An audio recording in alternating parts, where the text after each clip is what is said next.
Wajah ibu mertua seketika pucat pasi saat dua pria berjas hitam mendatangi rumah membawakan surat somasi audit forensik.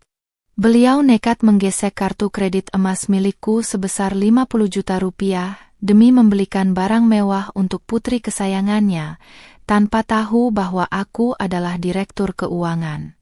Kartu itu bukan dana pribadi, melainkan dana operasional perusahaan yang terhubung langsung dengan ancaman pidana.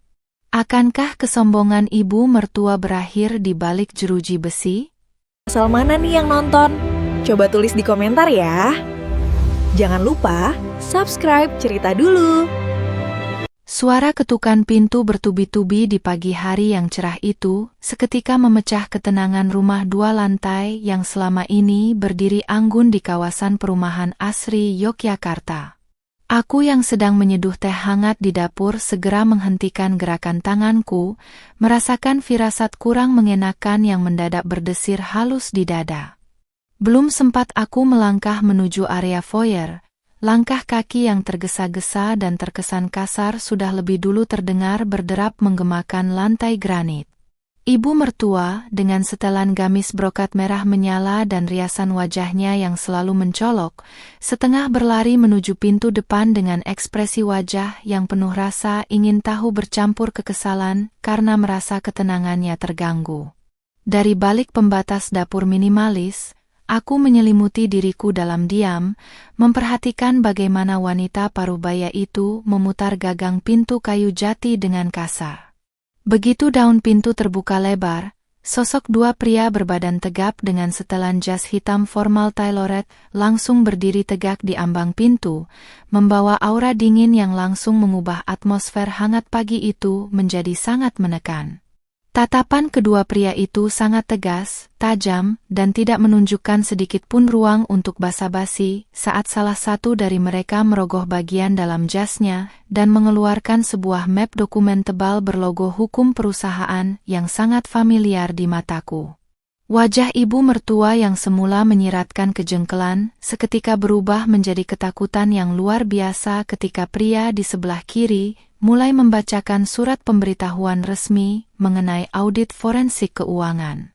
Beliau berdiri mematung di ambang pintu, jari jemarinya yang dipenuhi cincin emas imitasi gemetar hebat saat menerima selembar kertas bertuliskan somasi resmi yang disodorkan. Suara lantang pria berjas itu menggema ke seluruh sudut ruangan, menyebutkan adanya transaksi mencurigakan senilai 50 juta rupiah yang telah terdeteksi oleh sistem pengawasan internal kantor pusat, mengindikasikan aksi penggelapan dana yang kini resmi dibawa ke jalur hukum. Aku tetap berdiri di posisiku, membetulkan letak hijab pashmina warna soft beige yang melilit rapi di leherku, sembari mengamati kepanikan luar biasa yang kini melahap seluruh wajah ibu mertua. Kertas di tangannya bergetar hebat saat matanya membelalak membaca rincian angka dan pasal-pasal pidana yang tertera di sana. Beliau tidak pernah membayangkan bahwa kartu kredit berlisensi emas yang ditemukannya di atas meja kamarku beberapa hari lalu dan digeseknya tanpa izin di butik-butik mahal untuk membelikan barang belanjaan mewah bagi putri kesayangannya adalah fasilitas operasional korporat yang terhubung langsung dengan audit hukum. Rian, cepat kemari. Ini ada orang gila yang mau memfitnah ibu. Jerit ibu mertua dengan suara melengking penuh ketakutan, memanggil putra kebanggaannya yang saat itu baru saja keluar dari kamar mandi. Mas Rian yang muncul dengan kaos oblong dan wajah kebingungan langsung berlari menghampiri ibunya yang hampir saja hilang keseimbangan jika tidak berpegangan pada pinggiran pintu. Ketika matanya membaca sepintas kop surat berlogo resmi tersebut, raut wajah suamiku seketika pucat pasi, menatap bergantian antara ibunya yang gemetar dan dua pria berjas yang berdiri seperti benteng tanpa kompromi. Pemberitahuan ini sudah final, Nyonya.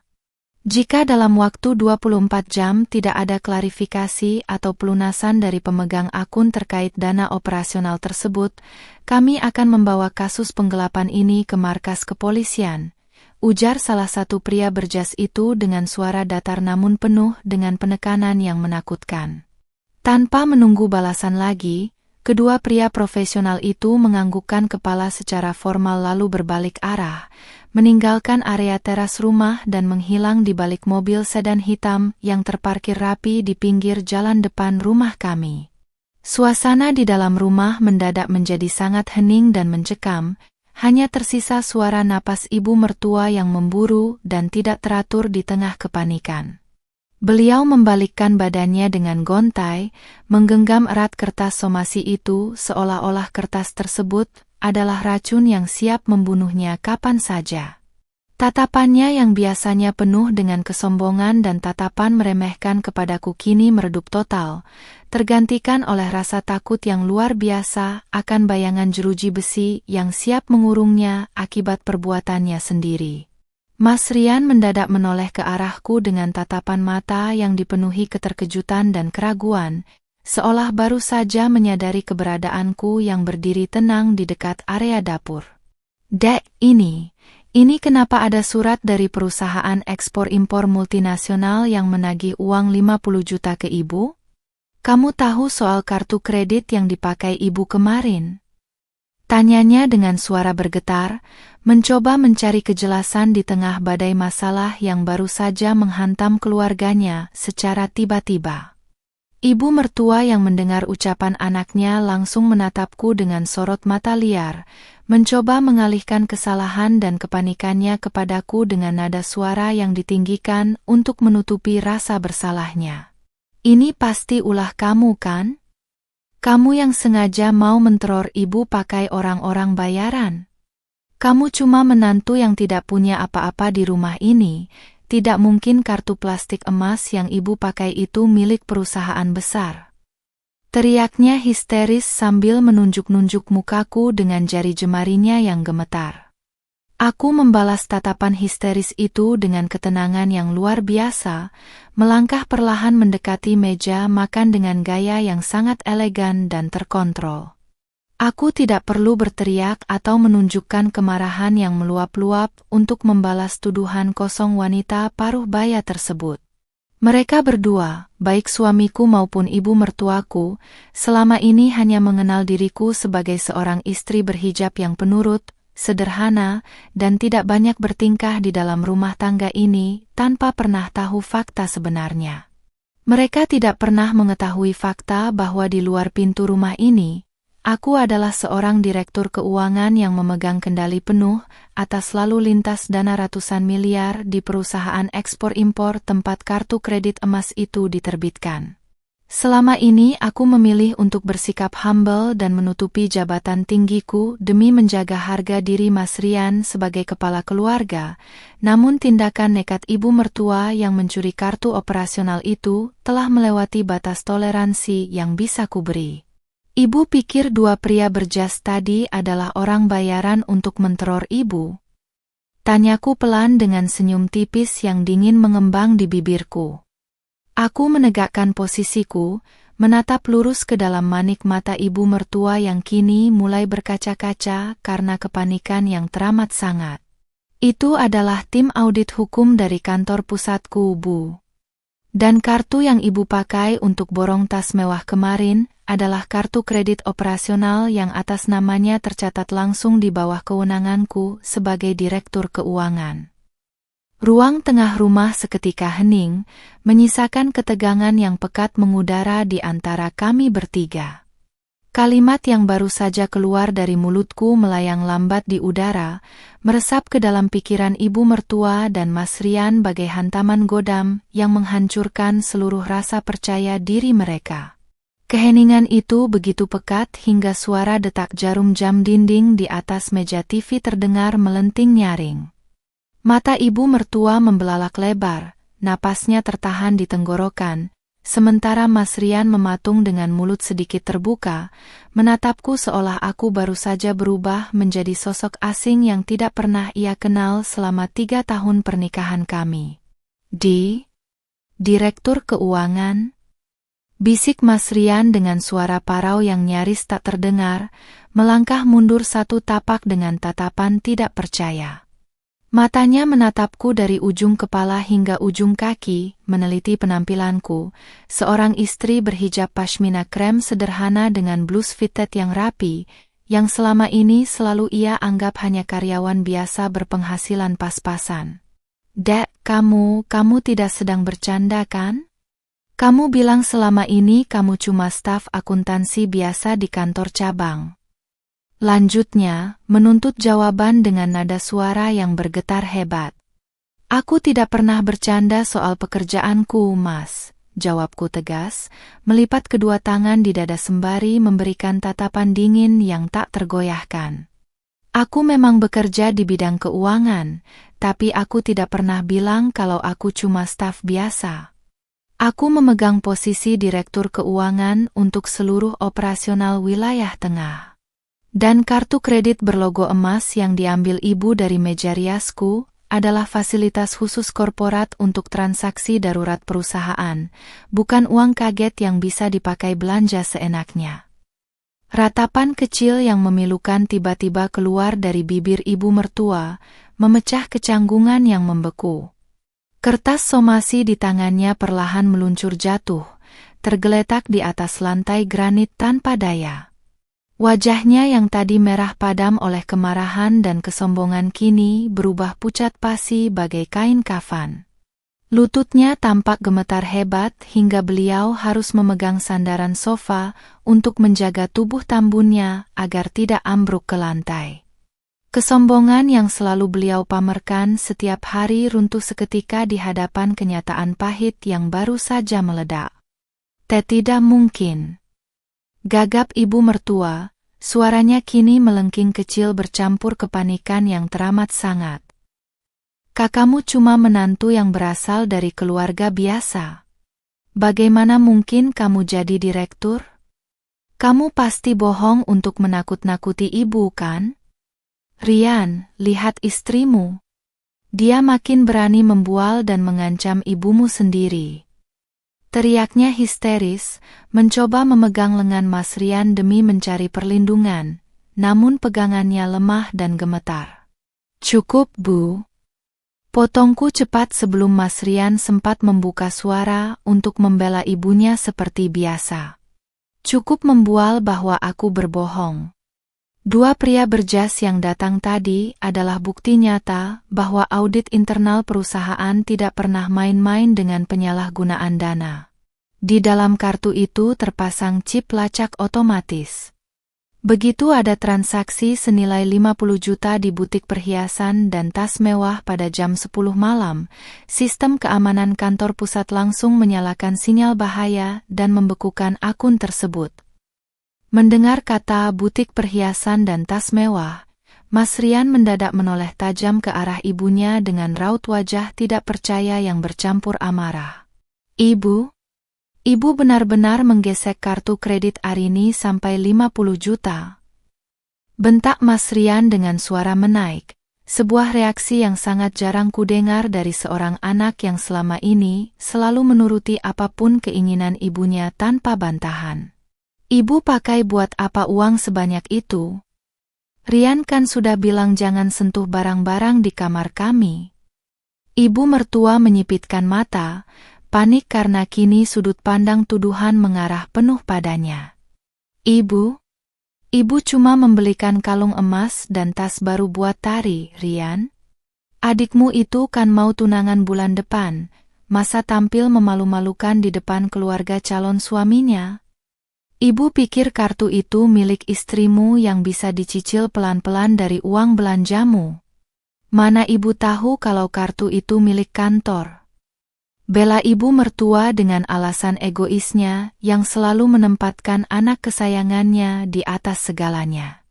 Aku tertawa sinis, sebuah tawa tipis tanpa nada humor yang sukses membuat ibu mertua makin menciut. Membelikan barang mewah untuk Tari pakai uang perusahaan orang lain? Luar biasa sekali kepedulian ibu pada anak kesayangan ibu, ucapku dengan sindiran tajam. Tapi sayangnya, hukum tidak peduli apakah uang itu dipakai untuk tunangan, belanja dapur, atau amal sekalipun. Mengambil kartu milik orang lain tanpa izin dan menggunakannya hingga puluhan juta tetap dikategorikan sebagai tindakan pencurian dan penggelapan dana. Langkah kaki tergesa-gesa kembali terdengar dari arah koridor kamar tidur, dan tak lama kemudian Tari muncul dengan wajah tanpa dosa. Gadis berusia 21 tahun itu tampak anggun memakai gaun malam kasual berwarna merah muda yang dibeli pakai uang kartuku, lengkap dengan tas desainer mahal berlogo emas yang tergantung gagah di lengannya. "Ada apa sih berisik-berisik? Ibu kenapa menangis?" tanya Tari dengan nada santai, belum menyadari bahwa badai besar sedang mengintai kebebasan keluarga mereka. "Tari, lepaskan tas itu sekarang," jerit Mas Rian frustrasi, mengacak rambutnya yang pendek dengan kasar. Tari terkejut dan memundurkan langkahnya, menatap kakaknya dengan cemberut. "Kenapa sih, Mas? Ini kan dibelikan ibu kemarin. Bagus kan? Ini merek terkenal, harganya 25 juta sendiri." Sahut Tari tanpa rasa bersalah sedikit pun, justru makin memperkeruh suasana dan membuat wajah ibu mertua kian tak berdarah. Aku menatap Tari dan tas di tangannya dengan tatapan dingin nan menusuk. "Tas yang kamu pegang itu dan kalung emas di lehermu dibeli menggunakan uang operasional korporat, Tari," ujarku datar, melangkah mendekatinya hingga gadis itu menyusut ketakutan. "Dan jika uang 50 juta itu tidak diganti secara tunai sebelum jam 10 pagi esok hari, bukan hanya ibumu yang diseret ke kantor polisi atas tuduhan pencurian, tapi semua barang yang kamu pegang itu akan disita langsung oleh tim hukum perusahaan sebagai barang bukti tindak pidana." Kalimatku menggantung tegak di udara, menebarkan ancaman nyata yang membuat ruangan itu mendadak dingin mencekam. Tari mematung seketika, matanya membelalak menatap tas desainer mahal yang melingkar di lengannya, seolah barang tersebut berubah menjadi bara api yang siap membakar tangannya. Wajah cantiknya yang berbalut riasan glowing kekinian kini memucat drastis, bergantian menatapku, kakaknya, dan sang ibu yang sudah terkulai lemas di atas sofa. Kesombongan gadis muda yang biasanya selalu membanggakan barang-barang mewahnya di media sosial runtuh tanpa sisa dalam hitungan detik. Maksud Mbak Arini apa?"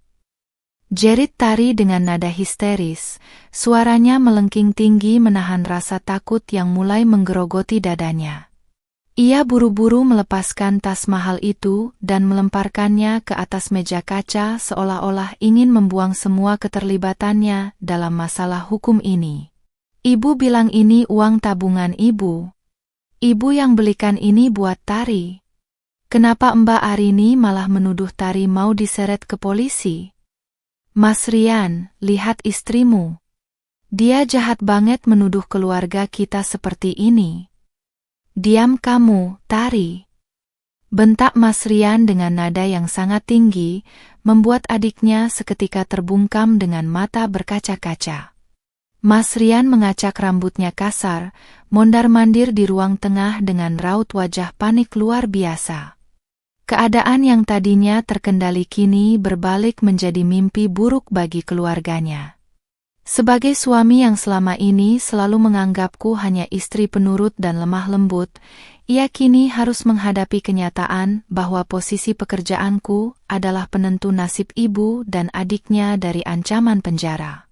Ibu mertua mulai terisak pelan, bahunya yang tambun naik turun menahan rasa malu dan kepanikan yang teramat sangat. Gamis brokat merah menyala dengan payet berkilauan yang dikenakannya kini terasa sangat kontras dengan kondisinya yang malang dan tak berdaya. "Arini, nak Arini," panggilnya dengan suara parau bercampur tangis yang dibuat-buat, coba mendekatiku dengan langkah gontai. "Ibu tidak tahu? Ibu benar-benar tidak tahu kalau kartu emas itu punya perusahaan. Ibu pikir itu kartu pribadi kamu yang limitnya besar. Ampuni ibu, nak. Ibu mohon, cabut laporan itu. Aku mundur satu langkah, menolak tersentuh oleh air mata palsu yang membasahi pipi dengan riasan tebal itu.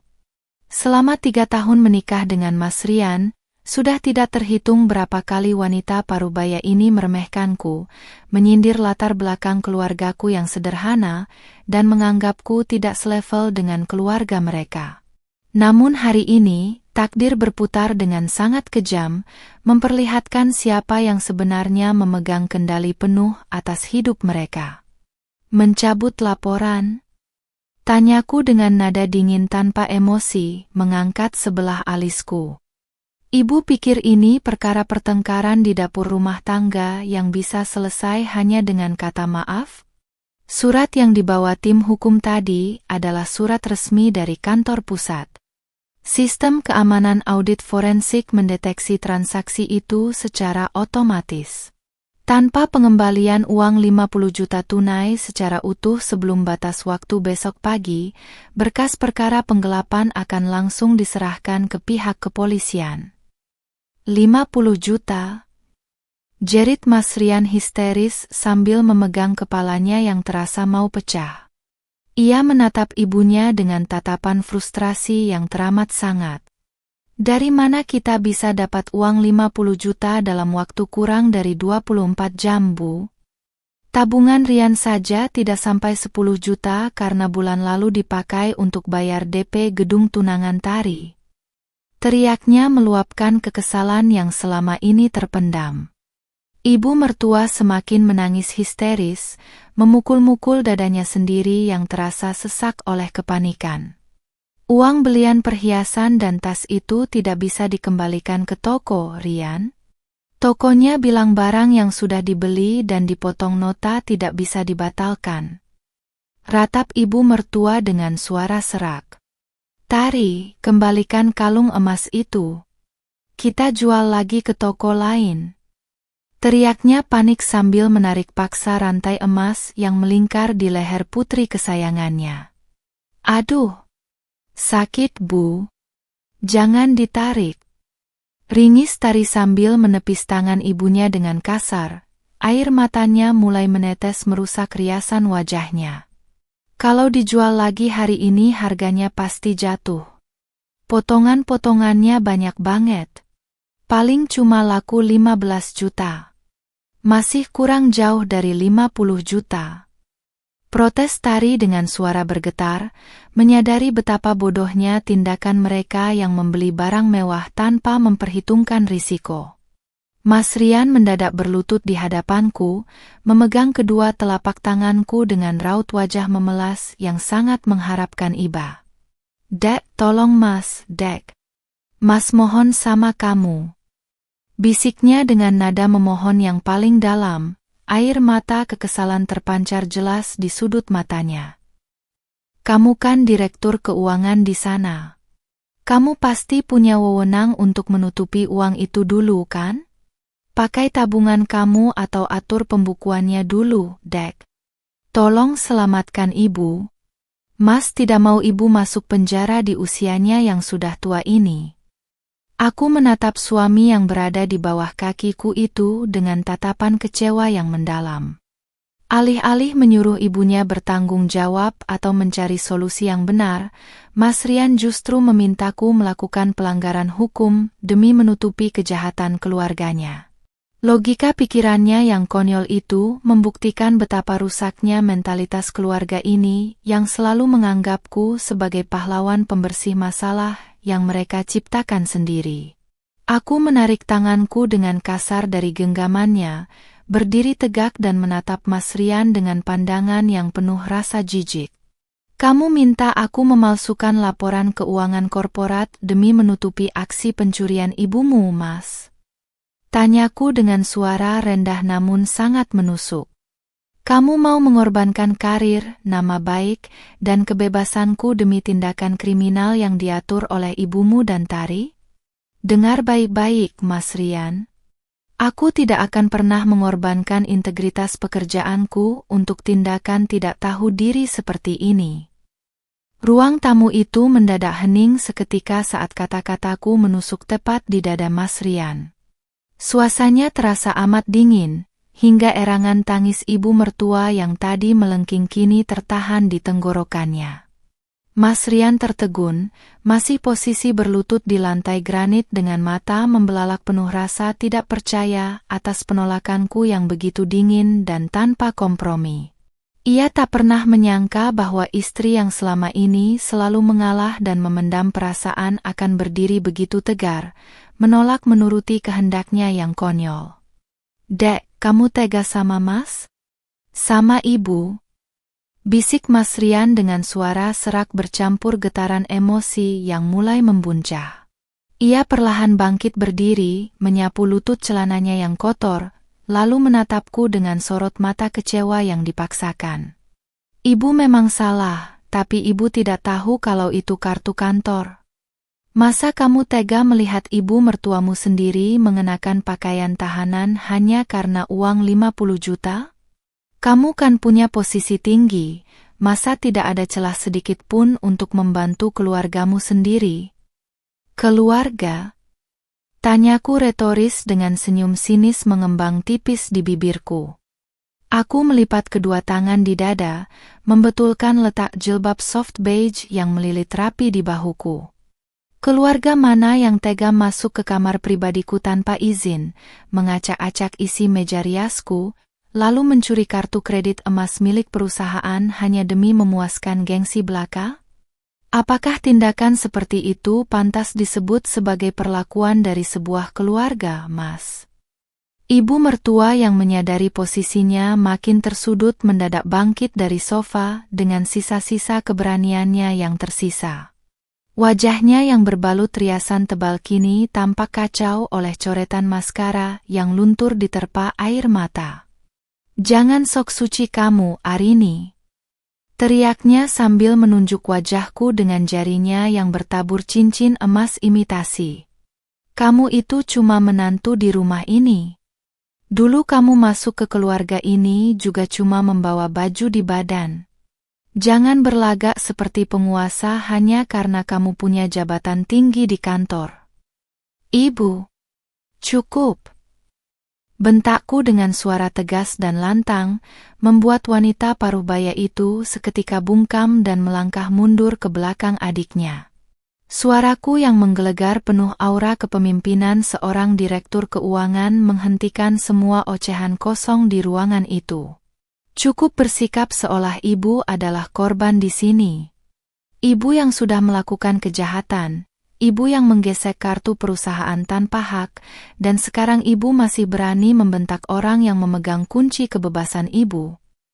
Tari yang sejak tadi bersembunyi di balik tubuh ibunya kini meremas jemarinya panik, menatap tas desainer di atas meja kaca dengan pandangan penuh penyesalan. "Mbak Arini, tolonglah Mbak," igau Tari dengan suara memelas, menyatukan kedua telapak tangannya di depan dada. "Bulan depan Tari mau tunangan, kalau keluarga calon suami Tari tahu soal kasus hukum ini, acara tunangannya bisa batal." "Tari malu, Mbak. Tari bisa dikeluarkan dari pergaulan kalau tas dan kalung ini disita." Aku menatap adik iparku itu dengan pandangan dingin tanpa rasa kasihan sedikit pun. Keinginan dangkal gadis muda yang hanya peduli pada gengsi dan pandangan orang lain sungguh membuatku merasa muak.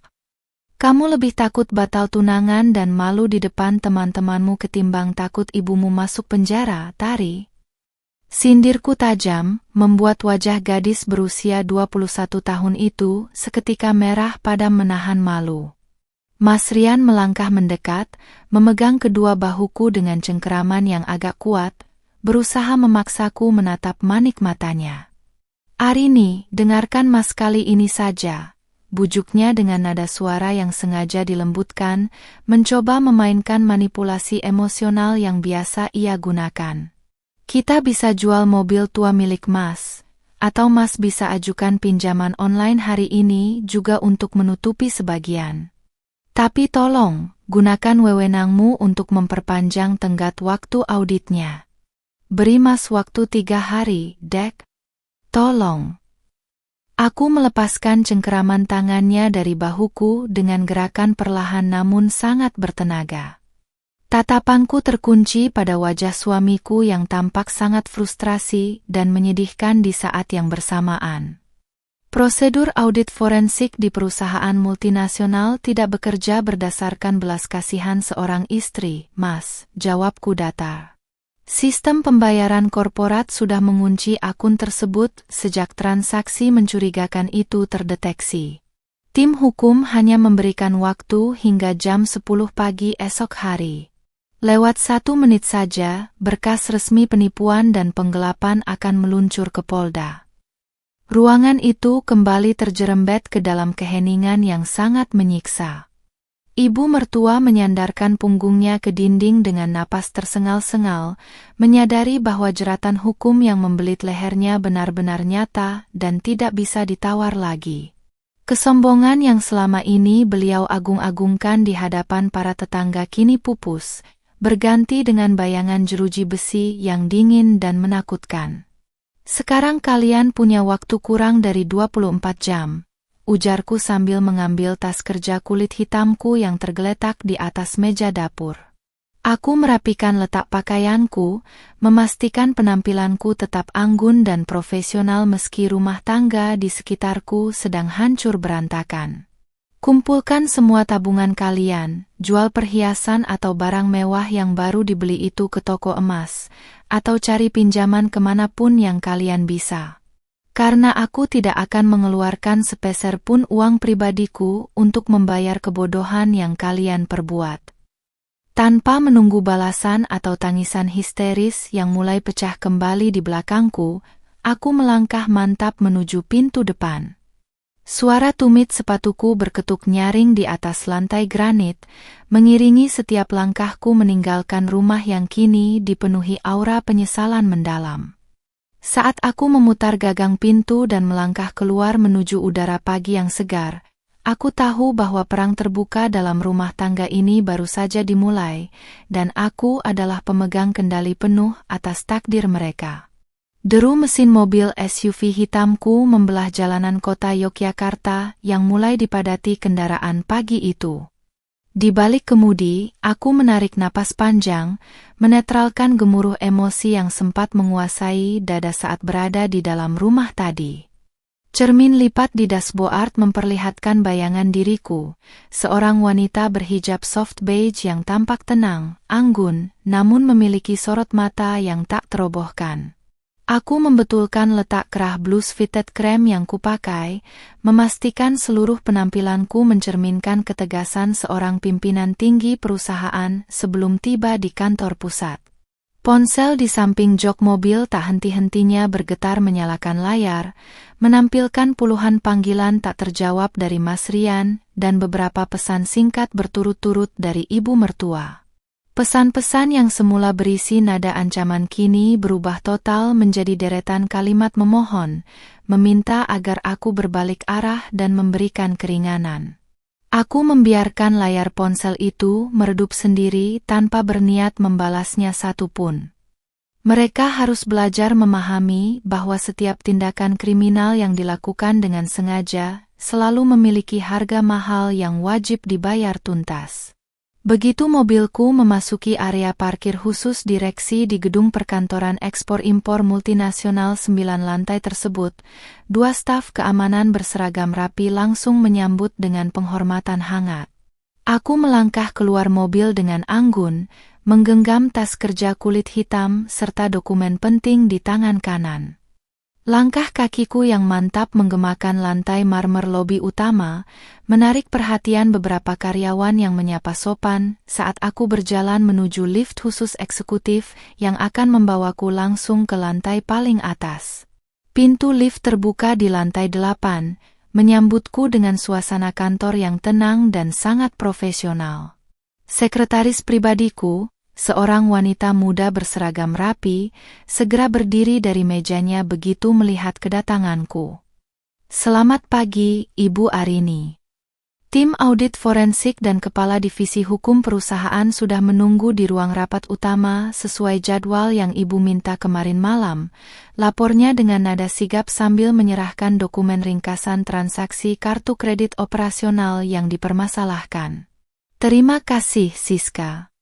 Siapkan berkas pelengkapnya dan pastikan seluruh bukti transaksi dari butik mewah tersebut tercetak jelas. Instruksiku dingin sembari menerima dokumen tersebut. Aku membaca sekilas angka 50 juta rupiah yang tertera pada lembar konfirmasi sistem pembayaran. Terpampang jelas di sana nama butik perhiasan dan toko tas desainer tempat ibu mertua menggesek kartu tersebut secara ilegal. Senyum tipis yang penuh dengan ketegasan mengembang di bibirku saat melangkah masuk ke ruang rapat berlantai kayu tebal itu. Di dalam ruang rapat, dua pria berjas hitam yang pagi-pagi sekali menyatroni rumahku sudah duduk tegap di sekitar meja kaca besar bersama dengan kepala tim hukum korporat. Begitu aku melangkah masuk dan duduk di kursi utama di ujung meja, ketiganya berdiri dan memberikan penghormatan formal. "Selamat pagi, Bu Direktur," ucap kepala tim hukum dengan nada suara yang teramat hormat. "Kami sudah menyiapkan draft laporan dugaan tindak pidana pencurian dan penyalahgunaan dana operasional untuk dilimpahkan ke pihak kepolisian esok pagi tepat pukul 10. Bagaimana dengan sisa batas waktu yang diberikan kepada pihak pelaku?" Tanyaku sambil membuka map hitam di hadapanku, berpura-pura bersikap sepenuhnya objektif seolah pelaku di dalam kasus ini bukanlah ibu dari suamiku sendiri. Sebagai direktur keuangan, aku wajib menjaga profesionalitas di depan seluruh jajaran eksekutif dan tidak boleh memperlihatkan keterikatan emosional sedikit pun pada kasus yang menyangkut kerugian dana perusahaan. Sesuai standar operasional prosedur perusahaan, batas waktu 24 jam tetap berlaku hingga esok pagi, Bu, jawab salah satu pria berjas yang mendatangi rumahku tadi. Jika hingga pukul 10 pagi seluruh dana 50 juta tidak dikembalikan secara tunai ke rekening penampung operasional kantor, maka sistem akan mengunci status kerugian dan tim hukum akan langsung bergerak melayangkan laporan resmi ke markas Polda Jawa Tengah. Bagus. Jalankan seluruh prosesnya sesuai prosedur hukum yang berlaku di perusahaan ini, tanpa ada keistimewaan untuk siapapun, tegasku singkat dengan suara dingin yang tak terbantahkan.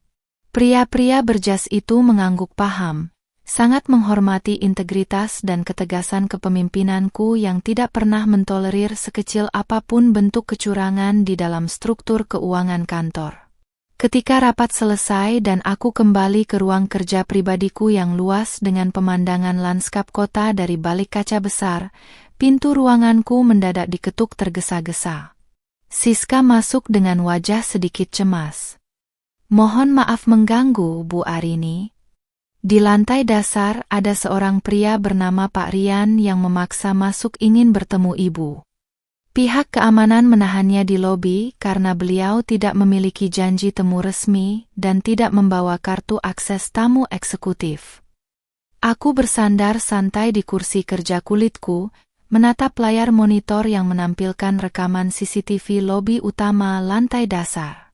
Di sana, tampak Mas Rian dengan kemeja batik yang kusut sedang berdebat histeris dengan dua petugas keamanan bertubuh tegap.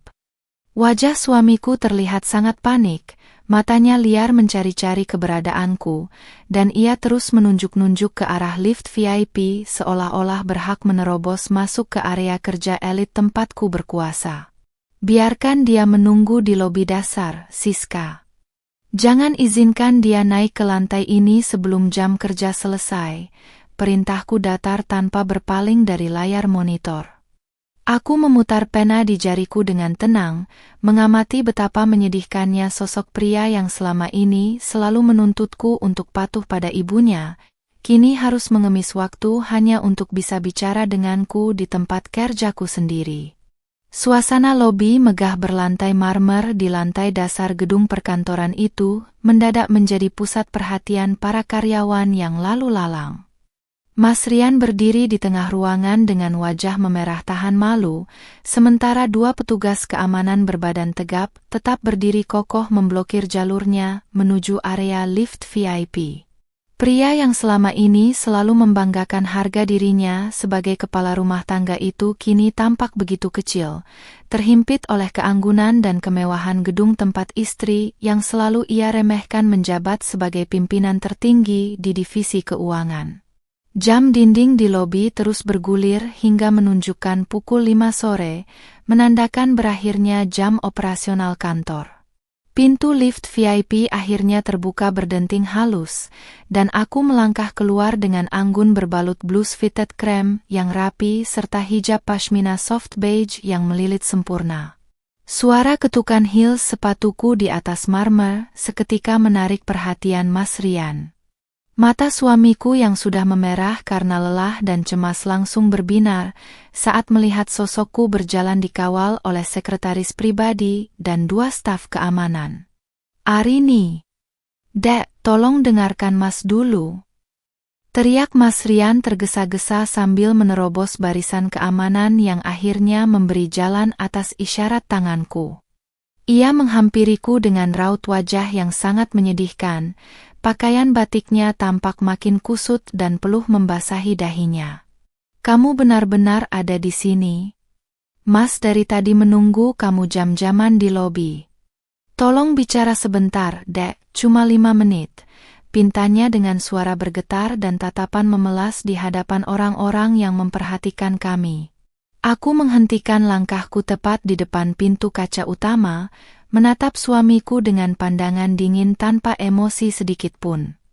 Aku memberi isyarat kepada sekretaris dan pengawalku untuk mundur beberapa langkah, memberikan ruang bagi kami untuk berbicara di sudut lobi yang agak tenang. "Ada apa lagi, Mas?"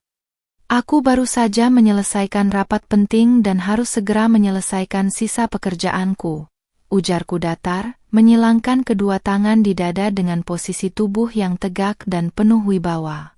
"Ibu, Dek?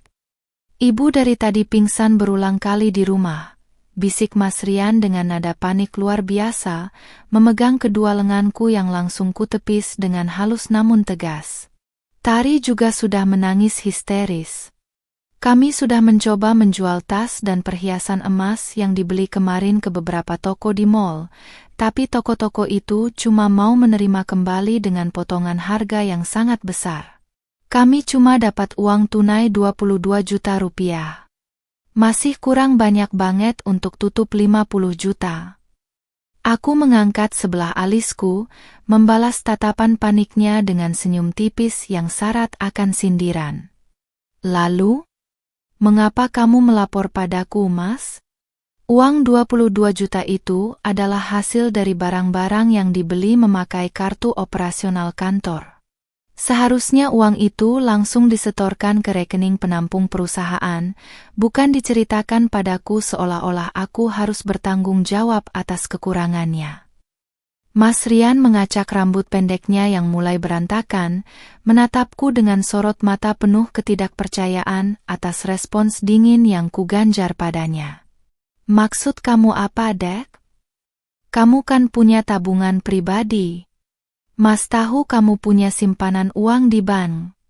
Tolong pakai uang kamu dulu 28 juta untuk menutupi kekurangannya sebelum esok pagi jam 10. Nanti Mas janji akan ganti mencicilnya setiap bulan dari gaji Mas." Bujuknya dengan alasan konyol yang membuatku hampir tertawa sinis. "Mencicil dari gajimu?" tanyaku retoris dengan nada menohok. "Gajimu sebagai staf administrasi di kantor kontraktor itu berapa, Mas? 3-4 juta sebulan? Setelah dipotong kebutuhanmu dan uang jajan ibumu, berapa tahun kamu butuh waktu untuk melunasi 28 juta itu padaku? Dan atas dasar apa aku harus mengeluarkan uang tabungan pribadiku untuk menutupi aksi pencurian yang dilakukan oleh ibu dan adikmu sendiri?"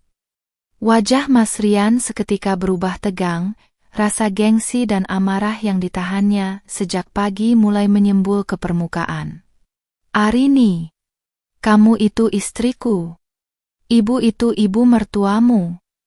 Mana ada seorang istri yang tega membiarkan ibu mertuanya masuk penjara sementara dia sendiri bergelimang uang dan punya posisi tinggi seperti ini.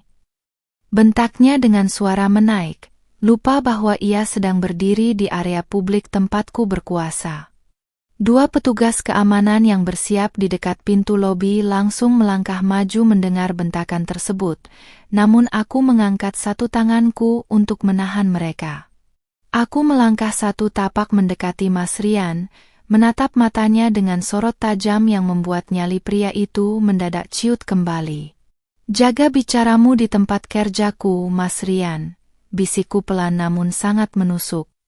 Tugas seorang istri adalah patuh pada suami yang membimbingnya dengan benar, bukan menjadi pahlawan pelindung bagi keluarga suami yang tidak tahu diri dan suka mencuri. Lagi pula, lanjutku dengan senyum dingin, selama 3 tahun kita menikah, ibumu tidak pernah menganggapku sebagai bagian dari keluarga kalian.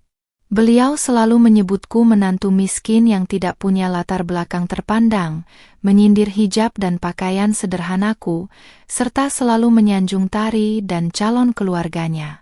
Sekarang, saat kejahatannya terungkap, kalian baru mengingat bahwa aku adalah keluarga yang wajib menyelamatkan kalian. Mas Rian bungkam 1000 bahasa, bibirnya gemetar tanpa sanggup membalas satupun kalimat yang baru saja kubantingkan tepat di mukanya. Kenyataan pahit bahwa selama ini mereka telah memperlakukanku seperti sampah kini berbalik menghantam mereka tanpa ampun. Tanpa membuang waktu lagi, aku membalikkan badan dan melangkah keluar menuju pintu kaca otomatis yang terbuka lebar, meninggalkan suamiku yang berdiri membisu di tengah lobi dengan bayangan kehancuran keluarga yang kian nyata di depan mata. Malam itu, suasana di dalam rumah 2 lantai milik kami terasa sangat mencekam dan penuh tekanan. Begitu aku melangkah masuk melewati pintu depan yang tidak terkunci, bau aroma minyak angin mendadak menusuk hidungku, bercampur dengan keheningan yang menyesakkan dada. Ibu mertua tampak terbaring lemah di atas sofa panjang ruang tengah, berselimut kain batik dengan kompres air hangat menempel di dahinya. Di sampingnya, Tari duduk melipat kaki sambil menangis sesenggukan dengan mata yang sudah bengkak, sementara Mas Rian sibuk menatap layar ponselnya di meja makan dengan wajah terpukul. Begitu mendengar suara gesekan langkah kakiku di atas lantai granit, ibu mertua langsung membuka matanya yang layu dan berusaha bangkit duduk dengan dibantu oleh Tari. Wajah wanita paruhbaya itu tampak sangat kusam. Riasan mencolok yang biasa ia banggakan telah terhapus sepenuhnya, menyisakan raut wajah paruhbaya yang pucat dan ketakutan. "Arini, Nak Arini, kamu sudah pulang?" bisiknya dengan suara serak bercampur getaran kecemasan yang luar biasa, tidak ada lagi nada meremehkan atau membentak seperti biasa. Aku berjalan santai menuju area dapur, meletakkan tas kerja kulit hitamku di atas meja, lalu mengambil segelas air putih dingin untuk melepaskan dahaga. Aku dengan sengaja mengabaikan panggilan memelas wanita paruhbaya tersebut, membiarkan keheningan terus memakan sisa-sisa keberanian mereka. Penampilan anggunku dengan hijab pashmina soft beige dan blus fitted krem yang masih terpasang rapi tampak sangat kontras dengan pemandangan kacau keluarga suamiku yang sedang berada di ambang kehancuran. "Arini, ibu mohon sama kamu, Nak." Tangis ibu mertua akhirnya pecah kembali, merayap gontai mendekati area dapur dengan bantuan pegangan tangan Tari. Beliau melepaskan semua harga dirinya, berlutut di atas lantai tepat di depan kakiku dengan menyatukan kedua telapak tangannya di depan dada. "Ibu bersalah, ibu memang serakah dan kalap kemarin. Tapi ibu mohon, tolong bantu bayar kekurangannya 28 juta itu, Nak. Ibu tidak mau ditangkap polis esok pagi." Tari yang berdiri di belakang ibunya juga ikut meneteskan air mata, menatapku dengan raut wajah penuh penyesalan mendalam. "Mbak Arini, Tari juga minta maaf. Tari janji tidak akan pernah minta barang-barang mewah lagi sama ibu." Tari sudah kembalikan semua perhiasan dan tas itu ke toko tadi siang, tapi uangnya memang kurang, Mbak. Tolong selamatkan ibu, Mbak Arini. Cicit Tari dengan suara tersendah-sendah karena rasa takut yang teramat sangat. Mas Rian ikut melangkah mendekat, berdiri di samping ibunya yang masih berlutut pasrah di atas lantai. Wajah suamiku tampak sangat lelah, kedua matanya bersemayam lingkaran hitam akibat stres berat yang menguras pikirannya seharian ini. Dek, Mas sudah coba hubungi teman-teman Mas, teman kantor, sampai keluarga besar kita di kampung untuk pinjam uang? Tapi tidak ada satupun yang bisa bantu kasih pinjaman puluhan juta dalam waktu singkat ini, bisik Mas Rian dengan nada putus asa yang mendalam. Tentu saja tidak ada yang bisa bantu, sahutku datar sembari menyesap air putih dingin dari gelas kaca di tanganku. Siapa orang berakal sehat yang mau meminjamkan uang puluhan juta dalam waktu hitungan jam untuk menutup aksi pencurian yang disengaja? Kalian pikir uang 28 juta itu angka kecil yang bisa didapat dari membalikkan telapak tangan di malam hari? Maka dari itu cuma kamu harapan kita satu-satunya, Arini. Sela Mas Rian dengan nada sedikit menaik, mencoba menekan perasaanku agar luluh. Kamu punya posisi direktur keuangan. Tabungan kamu di bank pasti jauh dari cukup untuk tutup uang 28 juta itu. Kenapa kamu tega sekali melihat ibuku sampai berlutut memohon di kaki kamu seperti ini? Di mana rasa hormatmu sebagai menantu? Aku meletakkan gelas kaca di atas meja dapur dengan dentingan keras yang bergema nyaring, membuat ketiganya seketika terlonjak kaget. Aku menundukkan kepala, menatap lurus ke dalam manik mata ibu mertua yang masih gemetar di bawah tanganku.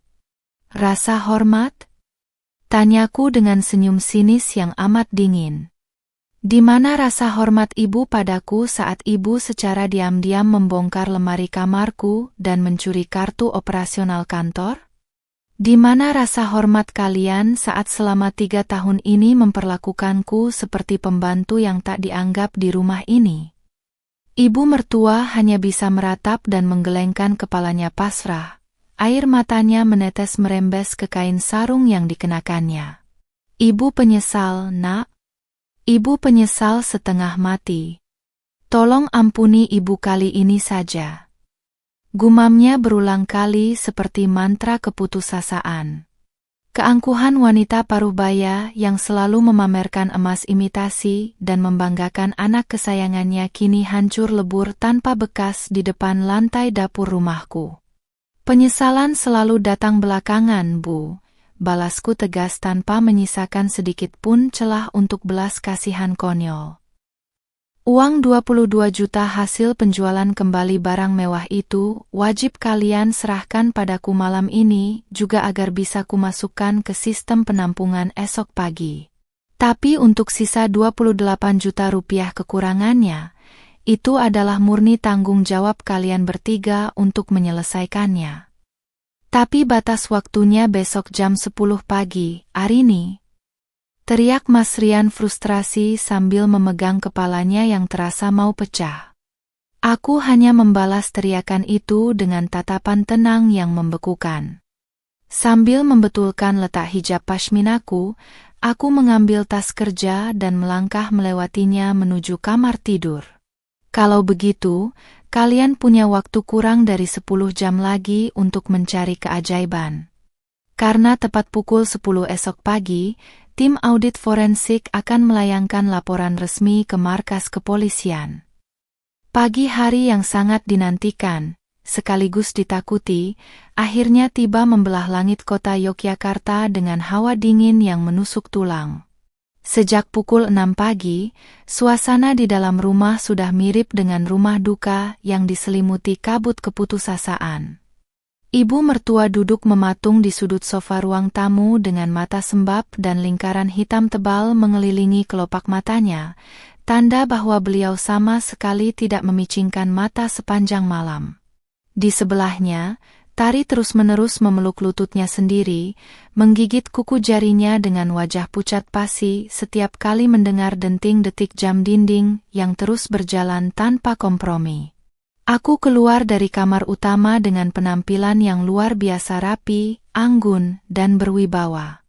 Hijab pashmina berwarna soft beige terpasang melilit sempurna mengitari leherku, dipadukan dengan blus fitted krem yang bersih tanpa celah dan celana kulot berpotongan tegas. Genggaman tanganku sangat erat pada gagang tas kerja kulit hitam yang berisi berkas-berkas audit forensik.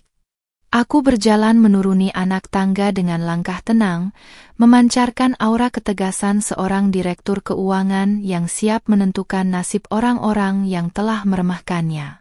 Mas Rian yang sedang duduk di meja makan langsung meloncat berdiri begitu melihat keberadaanku. Pria itu tampak sangat kacau.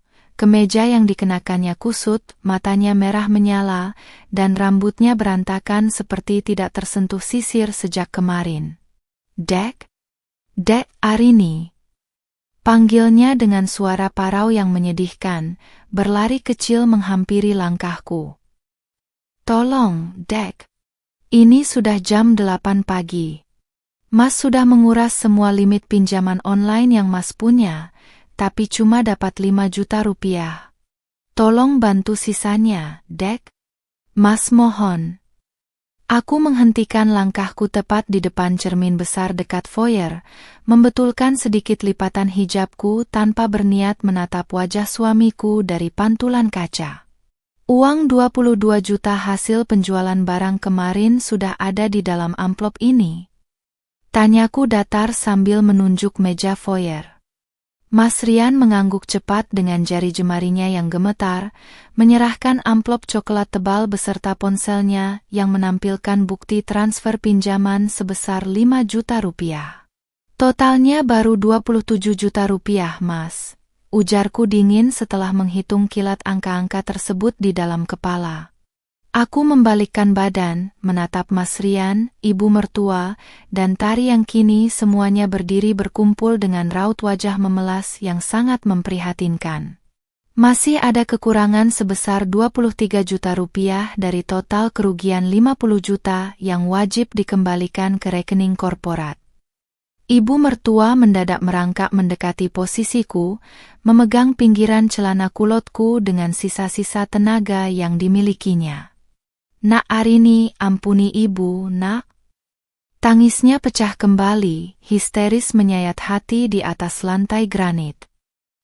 Ibu tidak mau ditangkap polisi. Ibu malu sama tetangga. Ibu malu sama keluarga besar. Tolong pakailah uang simpananmu untuk tutup 23 juta itu, nak. Ibu janji akan jadi ibu mertua yang baik. Ibu tidak akan pernah campuri urusan kalian lagi. Janji ibu sudah tidak ada harganya di rumah ini, jawabku tegas dengan suara rendah yang mengintimidasi, perlahan menarik ujung celanaku dari genggaman tangannya yang gemetar. Selama 3 tahun aku diam saat ibu menghina latar belakang keluargaku, aku diam saat ibu menuntut uang belanja berlebihan, dan aku diam saat ibu selalu mengistimewakan Tari di atas segalanya. Tapi saat ibu berani melangkah masuk ke kamarku dan mencuri aset perusahaan tempatku bekerja, ibu sendiri yang sudah menggali jurang kehancuran untuk keluarga ini. Tari yang tidak tahan lagi melihat ibunya meraung-raung akhirnya ikut bersimpuh di lantai, meremas jemarinya sendiri dengan air mata yang mengalir deras merusak wajah cantiknya. Mbak Arini, tolonglah. Pagi ini keluarga calon suamiku mau datang untuk membicarakan tanggal pernikahan.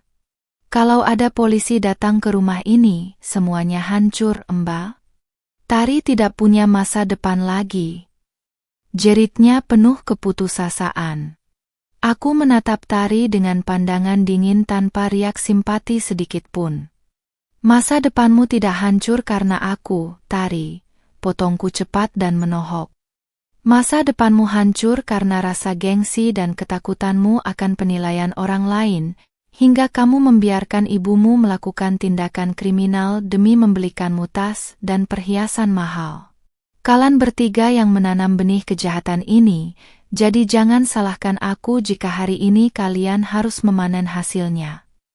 Mas Rian mengepalkan tangannya rapat-rapat, dadanya naik turun menahan gumpalan amarah, kekecewaan, dan rasa tidak berdaya yang bercampur menjadi satu. Kamu benar-benar dingin, Arini. Kamu tidak punya hati nurani. Kamu sengaja ingin menghancurkan ibuku dan keluargaku hanya demi menunjukkan kekuasaanmu sebagai direktur. Bentaknya dengan suara bergetar hebat. Aku tidak menghancurkan siapapun, Mas. Balasku tenang, menyahut tas kerjaku dan memeriksa jam tangan emas di pergelangan tangan kiriku. Jam sudah menunjukkan pukul 8:45.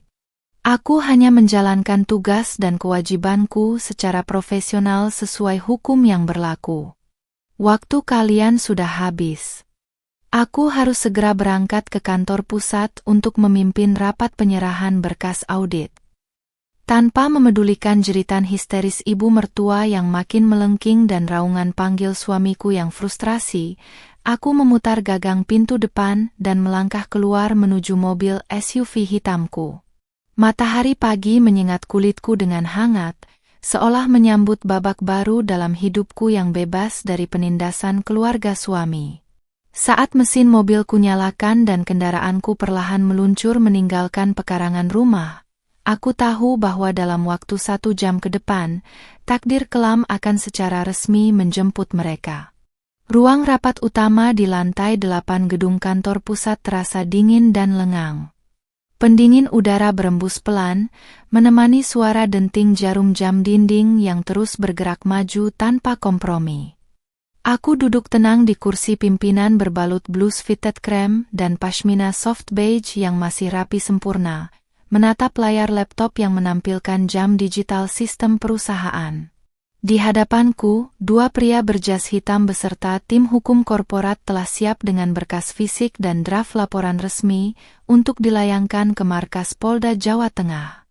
Jam digital di sudut layar monitor tepat menyentuh angka pukul 9:59 waktu Indonesia Barat. Suasana di dalam ruangan mendadak makin hening. Semua mata tertuju padaku menunggu keputusan akhir selaku direktur keuangan yang memegang kewenangan mutlak atas alur kas operasional. Dalam hitungan detik, angka di layar berubah menjadi pukul 10 waktu Indonesia Barat. Tidak ada pengembalian dana utuh sebesar 50 juta rupiah secara penuh ke rekening penampung korporat, yang berarti batas waktu toleransi audit forensik secara resmi telah habis. Waktu toleransi otomatis berakhir, Bu Arini, ujar kepala tim hukum dengan nada sangat formal sembari merapikan map tebal berisi berkas tuduhan penggelapan dana. Sesuai regulasi perusahaan dan instruksi dari Dewan Komisaris, draft laporan ini akan langsung kami serahkan ke penyidik kepolisian. Apakah ada arahan atau penyesuaian terakhir dari Ibu sebelum tim meluncur ke markas Polda? Aku menarik napas panjang, meresap momen sejarah di mana harga diri dan ketegasanku sebagai seorang wanita berkuasa berdiri tegak tanpa celah. Tidak ada penyesuaian, jawabku dingin dan mantap. Proses seluruh berkas sesuai hukum pidana yang berlaku. Kirimkan tim hukum bersama petugas kepolisian langsung ke alamat rumah kediaman untuk melakukan penjemputan dan penyitaan barang bukti terkait. Sementara itu, di rumah 2 lantai di kawasan Yogyakarta, kepanikan luar biasa sedang melahap habis seluruh anggota keluarga suamiku. Mas Rian berdiri mematung di dekat jendela ruang tamu, menggenggam ponselnya yang terus menunjukkan nada sibuk karena seluruh panggilannya ke nomor kantorku telah kublokir total.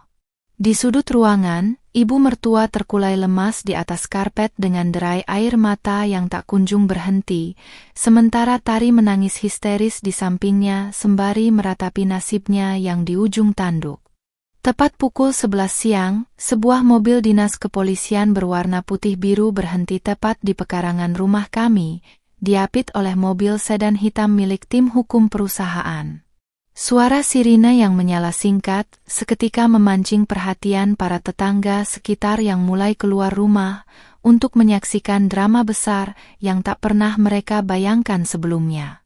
Wajah ibu mertua yang semula pucat kini mendadak kebas, matanya membelalak lebar menyaksikan dua polisi berseragam lengkap melangkah mantap mendekati pintu teras.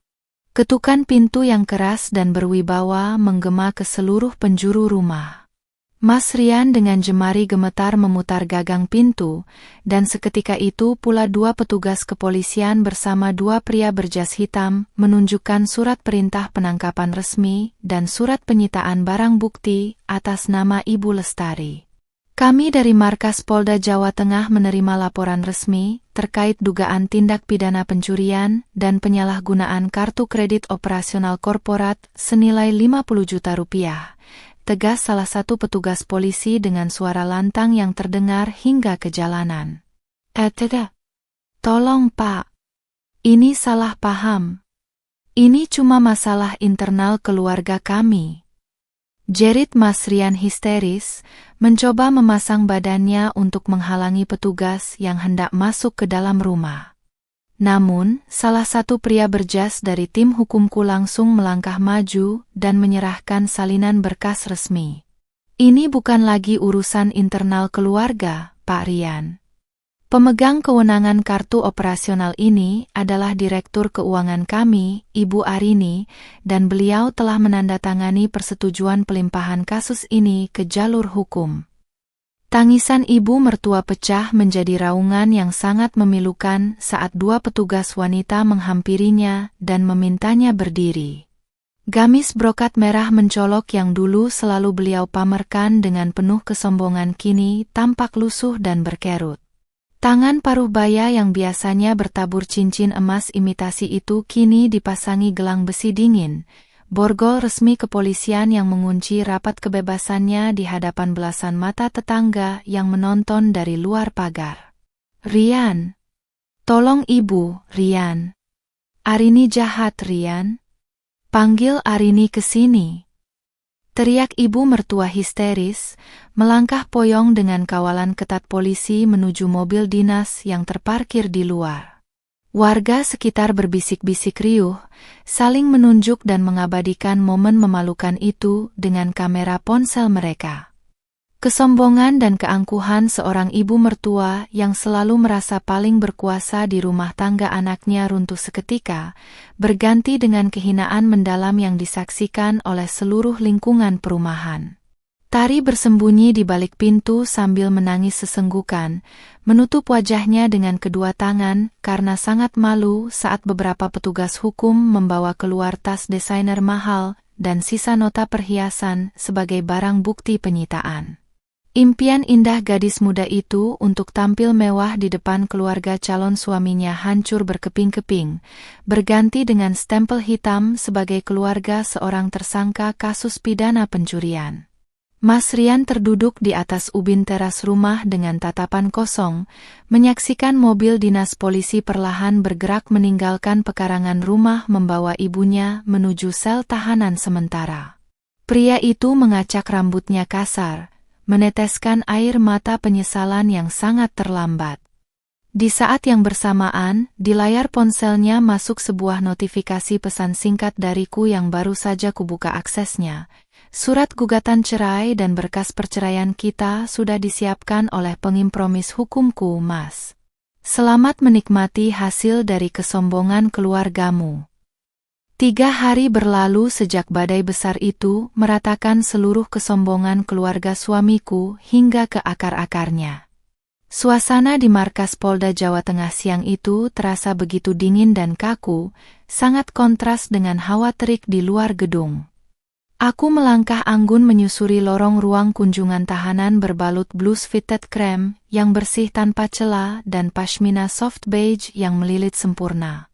Setiap ketukan tumit sepatuku di atas lantai menggemakan ketegasan seorang wanita mandiri yang telah sepenuhnya mengambil alih kendali penuh atas takdir hidupnya sendiri. Di dalam ruang kunjungan yang dibatasi kaca tebal, ibu mertua duduk menyusut di atas kursi besi. Wajah paruh baya yang dulu selalu dihiasi riasan mencolok dan ekspresi angkuh itu kini berubah total menjadi kusam, pucat, dan sangat rapuh. Baju tahanan berwarna oranye longgar membungkus tubuh tambunnya yang tampak makin membongkok karena beban malu yang teramat sangat.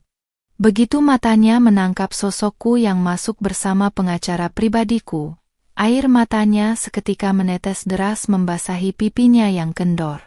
"Arini, nak Arini," panggil ibu mertua dengan suara parau bercampur isak tangis yang begitu memilukan dari balik lubang bicara kaca pembatas. Kedua tangannya yang gemetar menempel di permukaan kaca, memohon iba yang sudah tak lagi tersisa di dadaku. "Ibu mohon, nak, ambil kembali laporan itu. Ibu tidak kuat di dalam sini. Ibu janji akan sujud di kaki kamu dan menuruti semua kemauanmu, asalkan ibu bisa pulang." Aku duduk perlahan di kursi seberang, menyilangkan kaki dengan tenang sembari menatap wanita di depanku dengan pandangan dingin tanpa riak emosi sedikitpun. "Sudah terlambat untuk memohon, Bu," ujarku datar namun suaraku bergema sangat jelas melalui mikrofon antar ruang.